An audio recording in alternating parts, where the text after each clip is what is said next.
Hey guys, Nick here, coming to you with another article. This one may be a little controversial for my particular audience because I know a lot of you guys are not Microsoft fans. I haven't really been a Microsoft fan of late, but I thought it was time to kind of take a step back, get out of my own headspace for a little bit, and try to look at some of the positive that Microsoft is trying to do for the gaming industry and some of the risks that they're actually taking right now.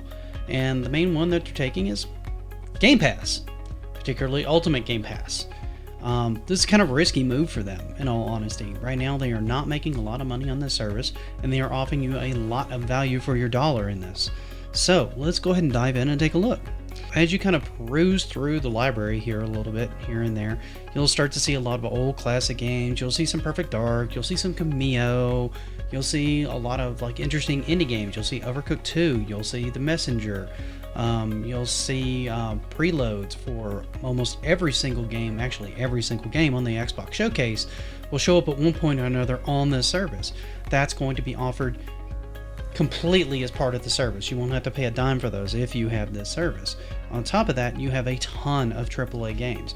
Red Dead Redemption 2, Gears 4, Gears 5, Halo 5, Halo 2, Halo 3, the Halo Collection, which I paid $40 for on Steam. How stupid is that? With this kind of library at your fingertips, at only $10 a month for console and only $5 for PC, speaking of PC, Outer Worlds is another title that's available for this, and the only way to get that on PC right now is to buy it on the Epic Store. It's an Epic Store exclusive. Steam doesn't have it right now. It's on sale for $30 on the Epic Store, but you can just play it if you have Game Pass. That's easily an $80 an 80-hour game. No joke. And $10 a month to get that and access to hundreds of other games, including some classics that I'd love to play again. I mean, Viva Pinata, I spent hours and hours playing that. Cameo, I spent tons of time playing that. Perfect Dark was a great 360 game. I mean, even if you get those two combined in the Ultimate Pass so you get online play, that's $15. Not only does that get you console, that gets you PC. It also gets you online play, it gets you the Deals with Gold that used to be part of the Games with Gold package, and it gets you discounts for just being a member, so you get normal discounts that would be there normally. This kind of tailors into my next point is you have a ton of fighting games on here, and a lot of them are just available for the service. And the ones that aren't there have pretty steep discounts. I found Tekken 7 on there for, I want to say $70 for the Ultimate Edition, which includes all the season passes and all the characters that are currently out for the game. Now, that package would run you $90 on Steam almost right now. So the savings on that's roughly close to $30 if you're, $20, $30 if you're so inclined to play Tekken 7. And a lot of the games on there, the fighting games, are free. If you have Game Pass, you can just play them for free. Now, the DLC isn't included, but the DLC comes with its own discounts, as you can see. So it really does behoove you a little bit as a consumer to at least try the service out and see if it's something that you want. It also pretty much opens up the door for a lot of various different indie developers and things of that nature, and other AAA titles or things that could become AAA titles in the future, because you're more inclined to actually play them on this service than you would be to go out and shell $60, $70 for a brand new game. Most of us, when given the rising cost of games and the rising cost of development, are probably going to lean towards more franchises that we feel are more safe and things that we're going to feel are more safe. And a lot of developers are going to continue to produce things that are more safe, and they're not going to be as adventurous because they don't know if there's going to be a market. One way of being able to gauge if there's going to be a market for a given game or not would be to basically give it a trial run on Game Pass, work out something where it's on there for a couple weeks and see if it's going to run and be okay. Heck, make it even a longer game. Most people aren't going to finish a game like a big RPG inside 3 weeks unless you're hardcore laid up or on vacation or, 15 and you have all the free time in the world right now. Most of us have jobs, and we can't finish a game quite that fast. So we would be more apt to be able to buy that after the fact to be able to continue to have access to it. And if you're going to add more and more DLC to it, we're going to be more inclined to keep that game around and be able to buy it after it's off of Game Pass so that we continue to have access to this content. So it's a win-win for the developers in many cases. Now, I'm not saying it's always a win. There are going to be people that are going to put things up there and they're going to take a little bit of a loss, rolling the dice to see if they can get this thing to catch, and it's just never going to catch on. So it's not a one-size-fits-all kind of process. However, as far as a gamer goes and as far as value for your money goes, you could do far worse than Game Pass, in my opinion. Now, I know a lot of you are going to say, hey, I buy prepaid cards and this, that, and the other, and, you know, I get this for even cheaper than $60. What are you doing paying $60 a year for this, you freaking idiot? Well, that's true. You can, or you could. That's been canceled. Now, one of the interesting thing is if you have prepaid into Games with Gold, they are willing to forward let me rephrase this. They're willing to basically prorate the amount that you paid for Games with Gold towards one of these subscription services. So you're not going to lose that money if you decide to go with one of these services. The only way you lose the money is if you just drop everything entirely. So you can move forward on these new plans and still have that card time there. So if you had already paid for another year or 2 years of gold, you've got like $120 or so of credit there available to go towards a Game Pass Ultimate or the regular version of Game Pass for just console or for just PC, whichever you choose to partake in, which is a good thing. It gives you options as a consumer. That's also very consumer friendly. So the value for dollar and the fact that they're willing to forward all this stuff forward is actually both very, very good things. Now, they're not really making any money on this yet, as I've said before. They're taking a loss right now. They need more subscribers to really start to make this more and more of a valuable platform moving forward. This is the direction that they want to go. You guys have heard me talk about this before. They want to be more of an ecosystem. They want to be the place where you go to like pick up games. Now, if they can put that platform on other devices and things like your mobile device and potentially other consoles in the future, who knows what they'll work out with the various different console developers.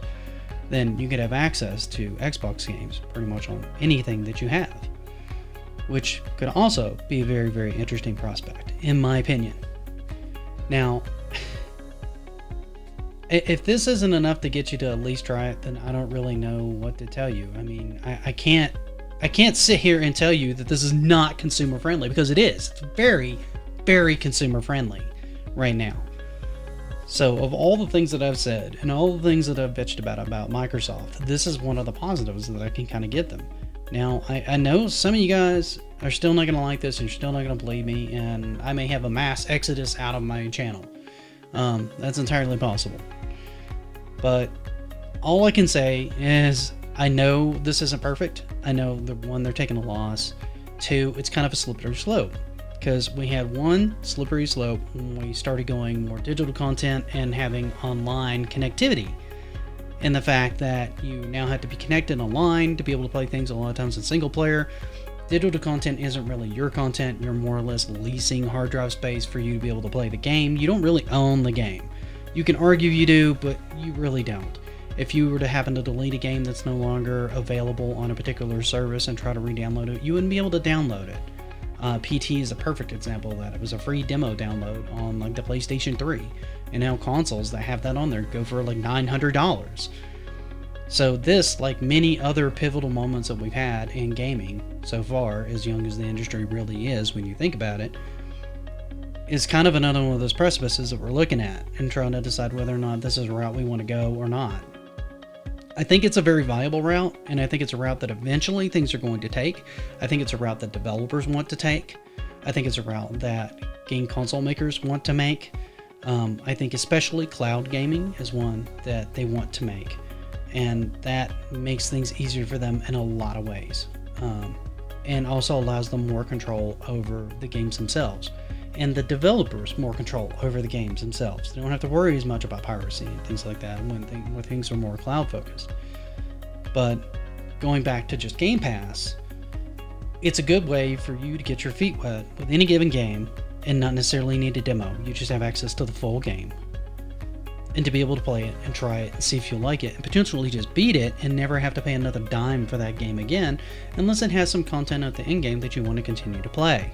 So I think it's pretty much worth being able to dive in, even just briefly, because right now you can jump in on Ultimate for $1. You get 1 month for $1. And even if you forget to subscribe by the end of the month and you end up renewing, you're in for $16 because it's only $15 per month. And speaking of that, for those of you that came back and said, well, I get prepaid cards and this, that, and the other, well, there are prepaid cards for Game Pass as well. You can get a 6-month card on Amazon right now for $60. That'll get you 6 months of play for Ultimate. That's a saving of roughly $30. You can get one for a year for about $112, and I think that's a savings of a little over $60 because I think it comes out to about $190 if you were to pay for the whole service for the year. So there's deals either way you look at it, and there's going to be sales on those cards too on top of that, so you could always just buy the cards when they're on sale, buy them in bulk like you were doing before, and that's going to cut even more of the cost out. So I think it's worth at least trying for like a month. And if you like it, you can always find a way to try to make it cheaper by buying various different cards or finding various different sales for the service for different time periods and continue to run with the service. And if you don't like it, just cancel it. There's no long-term contract on the service at all. It's a pay-as-you-go thing. It's very much like any MMO or anything else. You just log into your account, you just cancel it when you don't want it anymore. You've just got to be cognizant of the fact that you need to cancel the service. Now I know some of you still aren't going to like this, and you're going to bag on this video, and you're going to be like, oh, well, you sold out to Microsoft. Well, you know what? Whatever. I don't care. You guys can bag on me if you want, and you can say I've sold out to Microsoft if you want, because I've got enough cred on enough things that I've posted bagging on Microsoft that I know that's not true, and you should know better that I have not done anything of the sort. I'm just trying to give credit where credit is due, and this behind me, that's not a bad deal, guys. It's definitely worth checking out. It's definitely worth looking to see if there's anything on there that you want to play, because you don't even have to buy in before you can look at the library. You can just scroll right through the library without any subscription whatsoever and make your decision from there. They're being incredibly transparent with this, and that in and of itself is laudable, worth a minute of your time.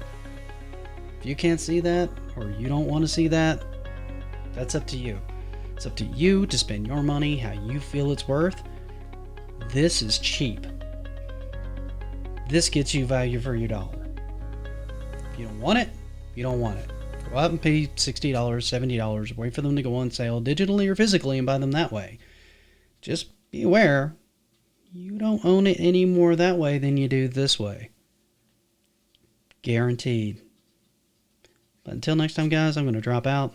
Have a good day.